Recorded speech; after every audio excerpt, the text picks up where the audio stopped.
You have the Samsung Galaxy S20 FE 5G UW and you need the factory reset. Let's get it done. Start with the device powered off. Next, we're going to hold volume up and power at the same time. I like to press volume up slightly before. Watch, volume up, power. Oh, hey.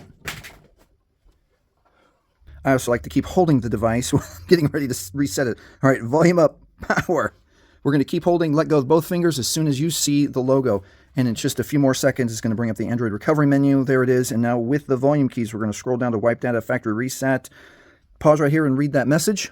Pause. All right, let's continue. So we'll press power for OK and wipe all user data. This cannot be undone. One more time to confirm it. This is exactly what we want to do. Volume to get to wipe factory data reset. Press power for OK.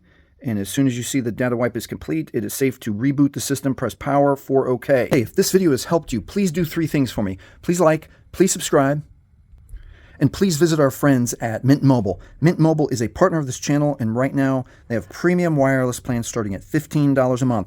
Mint Mobile brings you the same high-speed data, unlimited talk and text, and nationwide coverage. For all the details, go to trymintmobile.com/Jason Clements. That's trymintmobile.com/Jason Clements. And if we touch the shop now, right now, Mint Mobile has 12-month plans for 5, 15, 20, and unlimited gigabytes. And if you choose the unlimited gigabytes, there's $60 of total savings. And at Mint Mobile, you can still get your physical SIM. You can still get the eSIM.